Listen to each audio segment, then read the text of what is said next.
So hello friends, welcome to my channel जहां हम सीखेंगे कॉमर्स एक बहुत ही मजेदार और आसान तरीके से।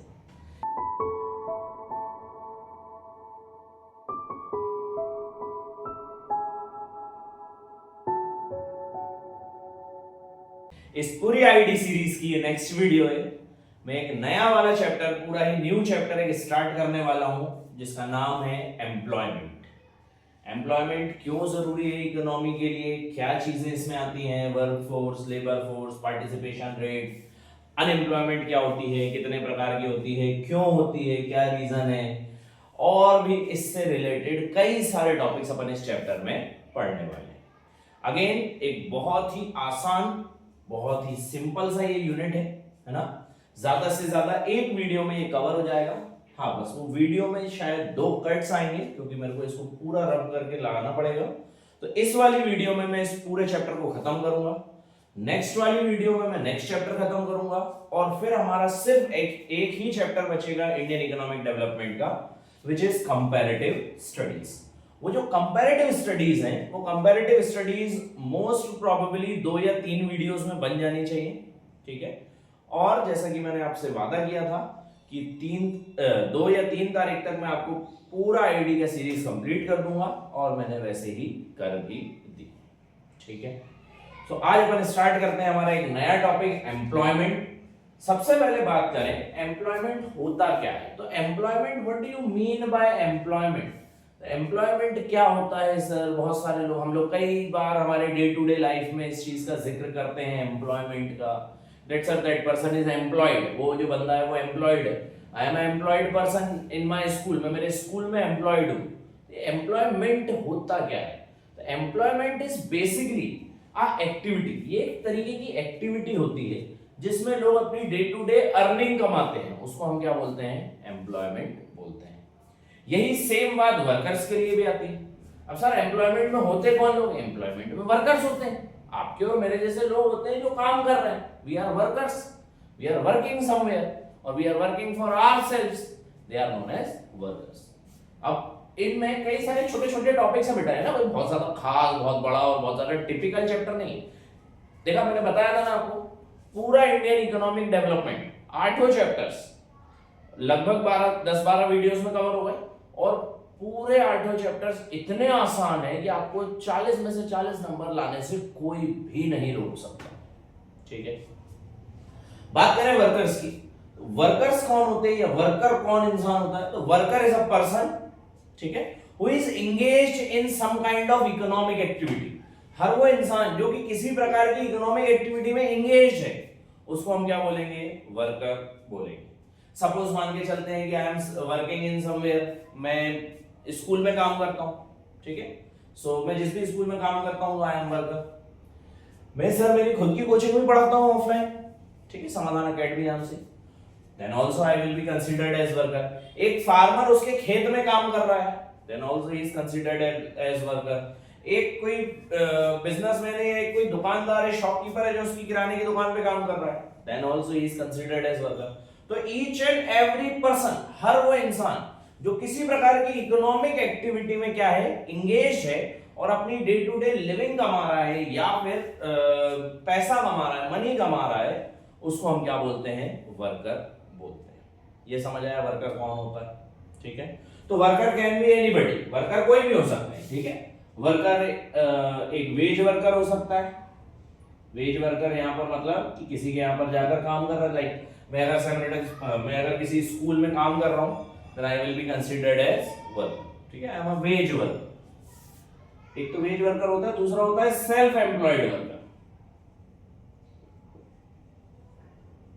ठीक है। ये दोनों टॉपिक अभी मैं आगे बहुत विस्तार से समझाऊंगा ना, अभी सिर्फ शॉर्ट में समझा देता हूं। तो wage worker and self employment worker. Self employed worker कौन होता है? मैं खुद की कोचिंग पढ़ा रहा हूं, I am self employed, I will be considered as self employed worker. मैं किसी दूसरे स्कूल में पढ़ाने जा रहा हूं, then I will be considered as wage worker. तो हर वो इंसान जो कि किसी प्रकार की इकोनॉमिक एक्टिविटी में एंगेज है, वो क्या कहलाएगा? वर्कर कहलाएगा। अब आते हैं labour force and work force. Sir ये दो चीजें होती क्या है, ठीक है। What do you mean by labour force and what do you mean by work force? तो अगर अपन बात करें labour force and work force की, so it is none other than कि हर वो इंसान, ठीक है, लेबर फोर्स की अगर अपन बात करें, ये मैंने बहुत ही ज्यादा हौश पौश लिख दिया, मैं इधर लिख दे रहा हूं भले इसको अलग से। लेबर फोर्स क्या होता है? लेबर फोर्स मतलब it includes all the people who are working. हर वो इंसान जो क्या कर रहा है? वर्क कर रहा है, जो कि काम कर रहा है वो, plus who all are searching for work। हर वो इंसान जो कि काम कर रहा है और हर वो इंसान जो कि काम ढूंढ रहा है, उन दोनों को जब आप ऐड करोगे वो कहलाएगी labour force of the country. Suppose I am working somewhere, तो मैं तो हुई हूं, साथ में मेरा एक छोटा भाई भी है, ठीक है, वो अभी नौकरी ढूंढ रहा है, तो हम दोनों मिलकर क्या कहलाएंगे? लेबर फोर्स कहलाएंगे।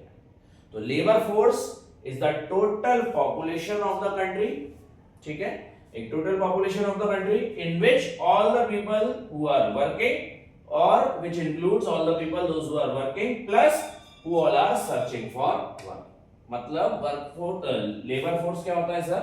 लेबर फोर्स एक ऐसा क्राइटेरिया या एक पॉपुलेशन का एक वो हिस्सा जिसमें कौन कौन लोग आते हैं? हर वो इंसान जो कि काम कर रहा है प्लस हर वो इंसान जो कि काम ढूंढ रहा है या वो चाहता है काम करना फ्यूचर में, ठीक है, अभी कर नहीं रहा है लेकिन वो चाहता है फ्यूचर में काम करना, वो क्या कहलाएगी? लेबर फोर्स कहलाएगी। ठीक, फिर आते हैं सर वर्क फोर्स क्या होता है? यहां लिख देता हूं, वर्क फोर्स क्या होता है सर? अब वर्क फोर्स मतलब हर वो इंसान जो कि सिर्फ काम कर रहा है, that includes under work force. जो ढूंढ रहे हैं वो वर्क फोर्स के अंदर नहीं आएंगे। तो all those people those who are actually working somewhere और those people those who are engaged in some kind of activity to earn money, that comes under work force. तो समझ आया वर्क फोर्स और लेबर फोर्स के बीच का difference? Labour force क्या होती है? Labour force include all those peoples, ठीक है, दोनों प्रकार के लोग, जो लोग काम कर रहे हैं वो प्लस जो काम ढूंढ रहे हैं वो भी, और वर्क फोर्स जो सिर्फ काम कर रहे हैं, that comes under work force. वो लोग इसमें ये जो ढूंढ रहे हैं ये चीज इंक्लूड नहीं होगी। ये समझ आया अच्छे से? तो अपन ने देखा वर्कर्स कौन होते हैं, लेबर फोर्स क्या होती है, वर्क फोर्स क्या होती है। अब आते हैं नंबर ऑफ एम्प्लॉयड पीपल। एक कंट्री में कितने लोग एम्प्लॉयड हैं ये कैसे पता चलेगा? ये पता चलेगा by subtracting labour force into work force. जब आप लेबर फोर्स से वर्क फोर्स को माइनस करोगे तब आपको पता लगेगा कि हमारे इंडिया में या किसी भी कंट्री में नंबर ऑफ अनएम्प्लॉयड पीपल्स कितने हैं। ठीक है, जैसे अपने को पता करना है कि इंडिया की पॉपुलेशन सर 100 करोड़ है ना, 100 CR, जिसमें से लेबर फोर्स से लगभग अपन मान लेते हैं 90 CR की, 90 करोड़ लोग काम करना चाहते हैं और उनमें से कुछ लोग काम करना भी चाहते हैं और उनके पास कुछ के पास काम है भी। ठीक है, और सर ऐसे कितने लोग हैं जो कि जिनके पास काम है? इनमें से सर 50 करोड़ लोग ऐसे। तो अनएम्प्लॉयड कितने कहलाए सर? 40 करोड़ लोग अनएम्प्लॉयड कहलाए। देखो आ गया नंबर ऑफ अनएम्प्लॉयड पीपल। तो सर 40 करोड़ लोग ऐसे हैं हमारे 100 करोड़ की जनसंख्या में जो कि they are searching for work but they are not having the work, that is known as number of unemployed people. ठीक है, labour force minus work force. हमेशा ध्यान रखना लेबर फोर्स किसी भी कंट्री की ज्यादा होती है as compare to work force. कौन सी बात है, ऐसी इस दुनिया में कोई कंट्री नहीं जिनकी मतलब पूरी 100% पॉपुलेशन जो है वो वर्किंग है ना, कहीं कुछ ना कुछ अनएम्प्लॉयमेंट तो होती है। ठीक, वो एक डिबेटेबल कॉन्सेप्ट है कि नहीं सर कई कंट्रियां हैं कि जहाँ पर होता है, बट डजंट मैटर, अपने को इतना नहीं पढ़ना। अपने जो टॉपिक्स हैं इन द बुक्स और इन द सिलेबस अपने को सिर्फ वो पढ़ना। तो अपन ने पढ़ा क्या, वर्कर्स क्या होते हैं, लेबर फोर्स क्या होती है, वर्क फोर्स क्या होती है, नंबर ऑफ अनएम्प्लॉयड पीपल कौन कौन होते हैं। अब आते हैं वर्कर्स पॉपुलेशन रेशो और पार्टिसिपेशन रेट। दोनों एक ही बात है, अलग अलग नाम से बता सकते हो। Workers population ratio, workers population ratio होता क्या? वर्कर्स पॉपुलेशन रेशो एक ऐसा रेशो जो हमें ये बताता है कि टोटल पॉपुलेशन के कितना % अभी काम कर रहा है, वो कहलाता है वर्कर्स पॉपुलेशन रेशो। जैसे हमारी जनसंख्या है 140 करोड़, अभी एक एग्जांपल ले लेते हैं कि इंडिया की जनसंख्या 140 करोड़। इसमें से कितने परसेंट लोग एम्प्लॉयड हैं, तो अगर वो परसेंटेज आपको निकालना है then you need WPR, work population ratio. ये निकलता कैसे WPR equals to workforce divided by total population, workforce divided by total population into 100, that is known as work population ratio या workers population ratio। ठीक है, अपन उसी का example ले लेते हैं। जैसे वहां पे वर्कफोर्स कितना था सर, वहां पे वर्कफोर्स आपने बताया था 50 करोड़ है, और टोटल पॉपुलेशन कितनी थी सर 100 करोड़ into 100, ये सर ये माइनस कर दें तो कितना निकल गया सर 50% पॉपुलेशन जो थी वो क्या थी, वहां पर काम कर रही थी। और देख के भी समझ आ रहा है, देखो ये अपनी लेबर फोर्स थी, ये अपनी वर्क फोर्स थी, और ये हमारे कौन थे, अनएम्प्लॉयड लोग थे। तो देखो वर्क फोर्स 50 करोड़ है तो 100 का 50% ही 50 करोड़ होता है, हो गया। सिंपल मैथमेटिक्स 6-7 की मैथमेटिक्स है ना, पता नहीं क्यों ही दे रखा है यहाँ पे, बट फिर भी पढ़ना तो है। So these are some of the basic terminology related to employment. इसके अलावा दो टॉपिक और बचते हैं इस चैप्टर में, विच इज एम्प्लॉयमेंट होते कितने प्रकार के हैं और अनएम्प्लॉयमेंट क्या होता है। तो एक कट आएगा, उसके बाद फिर आपको एक नई स्लाइड देखने को मिलेगी जिसमें मैं बताऊंगा एम्प्लॉयमेंट और अनएम्प्लॉयमेंट क्या होता है। तो नेक्स्ट टॉपिक पढ़ते हैं आप, ठीक है। नेक्स्ट टॉपिक क्या है, एम्प्लॉयमेंट। एम्प्लॉयमेंट क्या होता है ये तो मैं आपको ऑलरेडी बता चुका हूँ। एम्प्लॉयमेंट मतलब हर वो इंसान जो कि किसी प्रकार की इकोनॉमिक एक्टिविटी में इन्वॉल्व है, अपन उसको क्या बोलते हैं, एम्प्लॉयमेंट बोलते हैं। उस एक्टिविटी को क्या बोलते हैं, एम्प्लॉयमेंट बोलते हैं। एम्प्लॉयमेंट होते कितने प्रकार के, तो सर अब एम्प्लॉयमेंट दो प्रकार की होती है, ठीक है। ये सामने लिखा हुआ है, which is self employment and veg employment. क्या होती है सर सेल्फ एम्प्लॉयमेंट और वेज एम्प्लॉयमेंट? ऐसे वर्कर्स जो कि स्वयं से उन्होंने खुद को किसी प्रकार की इकोनॉमिक एक्टिविटी में ढाल रखा है, या फिर खुद से ही वो लोग पैसा कमा पा रहे हैं, ठीक है, without the help of anybody else, उसको हम क्या बोलते हैं, सेल्फ एम्प्लॉयमेंट। जैसे किसी कोई बिजनेसमैन है, सपोज आपके फादर अगर बिजनेसमैन है तो he can be considered as self employed. मैं मेरी क्लास चलाता हूँ, I can be considered as self employed. एक ठेला वाला जो ठेला दिखाता है, he can be considered as self employed. तो वो सारे लोग जो कि स्वयं से या खुद से उन्होंने खुद को ही क्या दे रखा है, एम्प्लॉयमेंट दे रखा है, उसको हम बोलते हैं सेल्फ एम्प्लॉयमेंट, ठीक। हर प्रकार का बिजनेसमैन सेल्फ एम्प्लॉयमेंट के अंदर आता है। फिर आते हैं वेज एम्प्लॉयमेंट। वेज एम्प्लॉयमेंट क्या होते हैं, वेज एम्प्लॉयमेंट मतलब वो सारे वर्कर्स जो कि किसी प्रकार की वेज रेट पर किसी दूसरे के यहाँ पर जाकर काम कर रहे हैं, उसको हम बोलते हैं वेज एम्प्लॉयमेंट, ठीक है। वो कहलाता है वेज एम्प्लॉयमेंट। मतलब अगर खुद से आपने खुद को काम दे रखा है तो सेल्फ एम्प्लॉयमेंट, आप किसी दूसरे के यहाँ पर जाकर अगर काम कर रहे हो, that is known as wage employment. अब वेज एम्प्लॉयमेंट भी दो प्रकार के होते हैं, regular wage workers and casual wage workers. अब रेगुलर और कैजुअल में सब फर्क क्या है? रेगुलर वेज वर्कर्स जो होते हैं उनको वेजेस और सैलरी जो है वो बिल्कुल ही परफेक्टली टाइम पर और एक सी मिलती है, सिमिलरली, ठीक है। जैसे ऐसा नहीं कि इस महीने मेरे को 50,000 सैलरी मिली, अगले महीने मेरे को 60,000 मिल रही, उसके अगले महीने 40,000 मिल रही, उसके अगले महीने 30,000 मिल रही, फिर कभी मेरे को 1 लाख मिल जा रही, ऐसा नहीं। एक सी सैलरी मिलेगी, that is known as regular wage worker. और हर महीने मिलेगी, that is known as regular wage workers. या शॉर्ट में समझें तो ऐसी एम्प्लॉयमेंट जहां पर एक इंसान की जो जॉब है वो सिक्योर्ड होती है, that is known as regular wage workers, ठीक है। अगर आपकी जॉब सिक्योर्ड है, आपको कोई भगा नहीं सकता, आपको कोई हटा नहीं सकता, या जब काम होगा तभी आपको पैसा मिलेगा, ऐसा अगर नहीं है, then it is known as regular wage workers, ठीक। फिर आते हैं casual wage workers. Casual wage workers वो वर्कर्स होते हैं जिनके पास रेगुलर पेमेंट नहीं आती है, they are known as casual wage workers.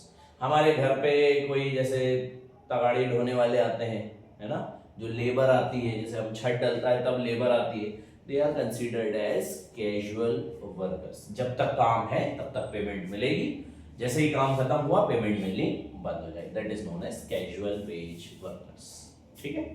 So this is known as self employed and wage employed. और वेज एम्प्लॉयड के अंदर भी अपन ने पढ़ा casual wage workers and regular wage workers. समझ आया? छोटा सा टॉपिक था, बहुत ज्यादा कोई खास टॉपिक था नहीं। क्या होता है, एक बार फटाक से रिवाइज करो। सेल्फ एम्प्लॉयमेंट क्या होती है? ऐसी एम्प्लॉयमेंट जहां पर एक इंसान ने खुद को ही एम्प्लॉय कर रखा है, एम्प्लॉयमेंट दे रखी है, उसको हम क्या बोलते हैं? सेल्फ एम्प्लॉयमेंट बोलते हैं। वेज एम्प्लॉयमेंट क्या होती है सर? जब वो इंसान किसी दूसरे के यहाँ पर जाकर काम कर रहा है, it is known as wage employment. अब वो दो प्रकार के होते हैं, रेगुलर और कैजुअल। रेगुलर वेज वर्कर्स कौन होते हैं? जिनको रेगुलर पेमेंट मिलती है, रेगुलर सैलरी मिलती है, they are known as regular wage workers. Casual wage workers क्या होते हैं? जिनको वेजेस जो है वो इररेगुलर मिलते हैं या फिर जॉब सिक्योरिटी नहीं होती, that is known as casual wage workers. ठीक, अब आते हैं बेटा कि डिस्ट्रीब्यूशन जो है वो कई सारे डिफरेंट बेसिस पर बांटा गया है हमारे, ठीक है। हमारे बुक्स में लगभग आपकी, अगर आप एनसीईआरटी देखोगे या कोई दूसरी बुक्स देखोगे, उसमें 4-5 प्रकार से दे रखा है। मैंने सिर्फ 3 ही बताए आपको जो बेसिक। सबसे पहला है distribution of employment on the basis of gender. Gender के आधार पर हमारे एम्प्लॉयमेंट कैसे डिस्ट्रीब्यूट है, तो ध्यान रखना अपने पास 3 प्रकार के एम्प्लॉयमेंट है, self employed, regular workers and casual workers. ठीक है, रेगुलर वर्कर्स को मैंने सैलरीड वर्कर लिख दिया। ठीक, तो 3 प्रकार के एम्प्लॉयमेंट है हमारे पास। अगर आप देखो on the basis of gender, तो आप देखोगे मेल्स में 52% जो होते हैं मेल्स, वो सेल्फ एम्प्लॉयड होते हैं। फिर 24% ही कैजुअल वर्कर्स होते हैं और 24% ही सैलरीड एम्प्लॉयड होते हैं। अब ऐसा क्यों होता है सर? बिकॉज मेल्स जो होते हैं एज कंपेयर टू वुमेन्स, वो ज्यादा रेगुलर वर्कर्स होते हैं या ज्यादा सेल्फ एम्प्लॉयड होते हैं, क्योंकि उनको घर संभालना होता। ठीक है, they are the backbone of the family. ठीक है, और they are the bread earners of the family. That's why आप देखोगे कि यहां पर कैजुअल वर्कर्स जो फीमेल के हैं वो 27% है, which is far less than male workers. ये तो ठीक है कि सेल्फ एम्प्लॉयड 52% ये भी है और 52% ये भी, बट इनके 52% सेल्फ एम्प्लॉयड में कौन आएंगे? हर वो बड़े धंधे जिसमें वो लोग खुद से स्वयं से काम कर रहे हैं, किराने की दुकान है या कोई बेकरी है या कोई स्टेशनरी शॉप है, ये सब। यहाँ पे ये सेल्फ एम्प्लॉयड काय में आएंगी? किसी घर में मेड की तरह काम कर रही हैं, ठीक है, या इस टाइप के। सो एज कम, अगर आप देखो, मतलब मैं किसी जेंडर को वो नहीं बता रहा हूं, बट अगर आप सही तरीके से देखोगे तो मेल्स और फीमेल्स के मुकाबले में मेल्स जो होते हैं वो ज्यादा रेगुलर वर्कर्स होते हैं as compare to females, because they are the bread earners of the family. जो परिवार की जो बेसिक जिम्मेदारी है वो किसके ऊपर होती है? मेल्स के ऊपर होती है। इसलिए इंडिया में मेल्स जो है वो सैलरीड एम्प्लॉयड ज्यादा होते हैं, कैजुअल एम्प्लॉयड कम होते हैं। फिर बात करते हैं on the basis of region. On the basis of region की अगर आप बात करोगे तो इंडिया में 2 प्रकार के रीजन है, अर्बन एंड रूरल, शहरी इलाके और ग्रामीण इलाके। अगर आप बात करोगे शहरी इलाके, रूरल एरियाज, अर्बन एरियाज की, तो अर्बन एरियाज में सेल्फ एम्प्लॉयड 38% होते हैं। ठीक है, ज्यादा लोग होते हैं सेल्फ एम्प्लॉयड। कैजुअल वर्कर्स बहुत ही कम होते हैं।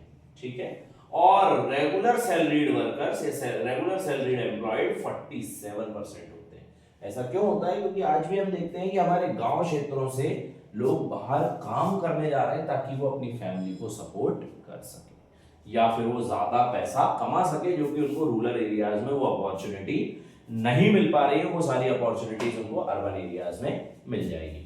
तो आप देखो यहाँ पे रेगुलर सैलरीड एम्प्लॉयड ज्यादा होते हैं as compare to village areas. Village area में रेगुलर सैलरीड एम्प्लॉयड मात्र 13%। ठीक है, वहां पर सेल्फ एम्प्लॉयड 58% है। वो सेल्फ एम्प्लॉयड कौन है? गांव में जो जमींदार हैं, जिनकी खुद की जमीन है, वो लोग खुद काम कर रहे हैं, they are considered as self employed. ठीक, कैजुअल वर्कर्स वहां पर थोड़े से होते हैं लेकिन इतना नहीं मतलब आप उसको कंपेयर जो है वो रेगुलर वेज वर्कर्स से कर देखोगे तो कहीं ना कहीं कैजुअल वर्कर्स का ज्यादा दिखेगा as compare to regular workers. क्यों? क्योंकि जो गांव क्षेत्र होते हैं वहां पर होती है ज्यादातर किसानी, और किसानी में कैजुअल वर्कर्स ज्यादा लगते हैं। जैसे अब मेरे को धान बोनी है तो उस समय मेरे को लेबर की जरूरत पड़ेगी, उसके बाद मेरे को उस लेबर का कोई काम नहीं है ना, तो मैं रेगुलरली थोड़ी उनको एम्प्लॉयड करके रखूंगा, तो कैजुअल वर्कर्स है ना मेरे लिए। या मेरे को कटाई करनी है, कटाई करवानी है किसी भी चीज, तो उस समय उसके बेसिस पर आप देख सकते हो कि कैजुअल वर्कर्स रूरल एरियाज में ज्यादा देखने को मिलेंगे as compare to regular salaried employees. And the last one is on the basis of sector. Sectoral के बेसिस पर कितने किस तरीके से एम्प्लॉयड है, तो प्राइमरी सेक्टर में 44% लोग हैं, मतलब अराउंड 45% लोग आज भी प्राइमरी सेक्टर एग्रीकल्चर है, एग्रीकल्चर से रिलेटेड चीजों पर डिपेंडेंट है हमारे यहाँ। 24% are on secondary sector, 24% secondary sector पे, and rest 31% are on tertiary sector. आज के समय में आप देखोगे कि पहले क्या हुआ कि लोगों ने एग्रीकल्चर को छोड़ा, मिल्स में आए, फैक्ट्रीज में काम करने आए, बाहर की जगहों पर काम करने गए। अब वो देख रहे हैं कि वहां पर भी उनको ज्यादा बेनिफिट नहीं मिल रहा है, तो अब लोग टर्शियरी सेक्टर पर जाने लगे, सर्विस सेक्टर पर ज्यादा जाने लगे। सर्विस सेक्टर कुछ भी हो सकता है, it can be a doctor और इंजीनियर और सम काइंड ऑफ लॉयर्स और टीचर्स और प्रोफेसर्स और जो भी हो। सो टर्शियरी सेक्टर आपको ज्यादा ग्रोथ देखने को मिलेगी as compare to secondary sector. And no doubt India जैसी कंट्री में प्राइमरी सेक्टर सबसे ऊपर पोजीशन पे है, ये कोई बड़ी बात नहीं है, क्योंकि हमारे यहाँ आज भी ज्यादातर लोग या तो एग्रीकल्चर पर बेस्ड हैं या एग्रीकल्चर से रिलेटेड चीजों पर बेस्ड। ठीक है, एक मिस्टेक हो गई मेरे से, जैसे मैंने आपको बताया था कि एक ही वीडियो में पूरा चैप्टर कंप्लीट करा दूंगा, पॉसिबल नहीं हो पा रहा है। ठीक है, 2 वीडियोस आएंगी इस चैप्टर की, क्लियर है। एक वीडियो तो यहाँ पर अपन खत्म करते हैं इस वीडियो को, अभी बहुत सारे टॉपिक और बचे हैं इस चैप्टर्स के, वो टॉपिक्स भी मैं फटाक से वीडियो बना दूंगा, या तो आज या कल बना के आपको मिल जाएगी वो वीडियो। ठीक है, सो 2 वीडियोस में इस चैप्टर को खत्म करेंगे बहुत अच्छे से। पढ़ना इसको, ये सेक्टोरल मैंने इसलिए बता दिए क्योंकि ये कई बार आ जाते हैं हमारे बोर्ड्स में कि आपको 2 सेक्टर्स के बीच में डिफरेंशिएशन बताना है कि सर रूरल एरियाज में कैजुअल वेज वर्कर्स ज्यादा क्यों होते हैं, रेगुलर वेज वर्कर्स कम क्यों होते हैं। तो आपको बताना पड़ेगा कि भाई वहां पे रेगुलर पेमेंट नहीं दे सकता कोई भी फार्मर, से इसलिए कैजुअल वेज वर्कर्स होते हैं, और दूसरा उनको कोई काम भी नहीं होता।